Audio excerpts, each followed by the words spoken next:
hypnotherapists aware of the diversity within the field of hypnotherapy? Is there more than Erickson versus Elman? There's a quote by George Bernard Shaw that says, "If all economists were laid end to end, they would not reach a conclusion." And there were times at the early stages of my own professional career as a hypnotherapist where I would suggest the same is true about hypnotherapists and the field of hypnotherapy in general. My own podcast, Hypnosis Weekly, aims to celebrate the diversity of the field of hypnosis. And it's a central tenet of not just the podcast, but of my work in general. And over the years, I've wanted to champion the diversity of the field of hypnotherapy and show how all of us hypnotherapists and hypnosis professionals can benefit from the spoils of the discussions, the research, the academic debate, and the ensuing diversity. Yet my experience of the last decade in particular is such that I genuinely do not think the true depth and breadth of diversity of the hypnotherapy field is appreciated or even known by the vast majority of those working in it, which is a shame. It makes me sad to think that. For example, just recently I was looking at an advertisement for a hypnosis conference which professed to be being open to the diversity within the hypnosis field. The organisers illustrated this by stating that they welcomed speakers and delegates who had Erickson or Elman leanings. Like that somehow encapsulates the single central debate and nugget of diversity that this field has to offer. The most prominent academics in the field of hypnosis have debated, discussed, researched, and the diversity explored and offered up does actually go well beyond Erickson versus Elman, and believe it or not.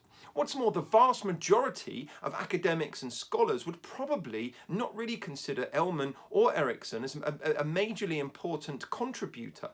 This is not meant as a slight on either of the two, very important contributions made to this field by both men, and I respect them both greatly.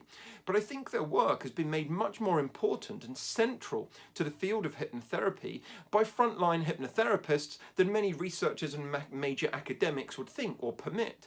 In the great many hours of literature reviews that I've carried out for my PhD studies, for example, which is including reading and in detail virtually every single randomized controlled trial conducted in the field of hypnosis research, I'm yet to find Elman quoted at all, and Erickson in very fleeting fashion, and only when indirect approaches are being examined and scrutinized. Also, if you visit the vast majority of online hypnosis forums, everyone within them is very general. Well, in terms of, they tend to agree with this kind of main tone or central thought process of those who run or own the forum. If you have a majorly dissenting perspective, even if you argue it effectively and considerately, it's often met with hostility, and there's a strong likelihood that you'll not be welcome to return. So rather than explore the diversity that the field offers, they prefer to regurgitate what's already considered the truth or as a consensus held by the majority as dictated by those holding the reins.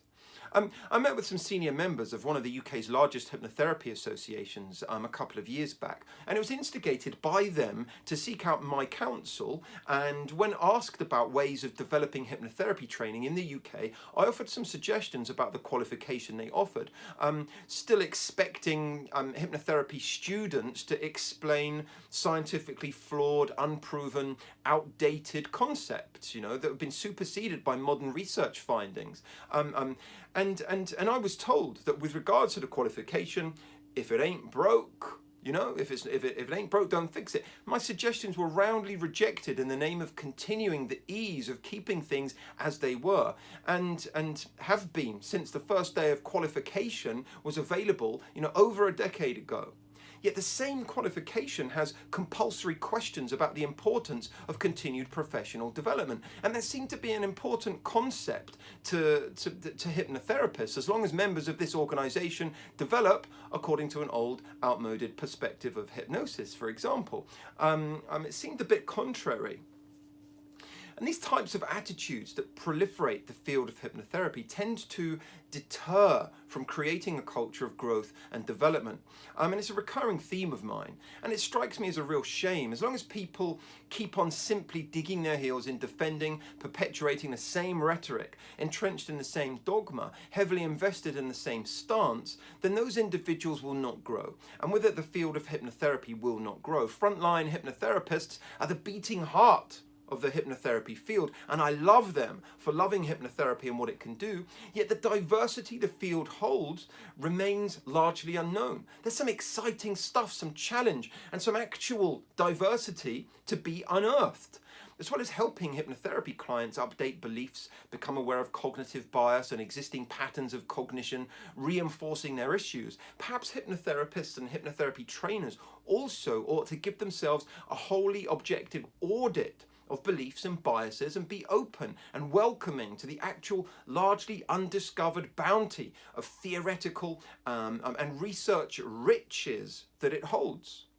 You see, I think if we substituted the word economists for hypnotherapists in the George Bernard Shaw quote that I said at the beginning, so that it said the following: if all hypnotherapists relayed end to end, they would not reach a conclusion.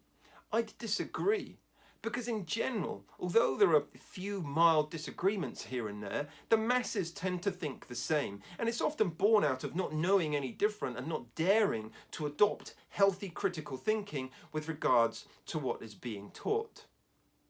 That's it for today. Diversity.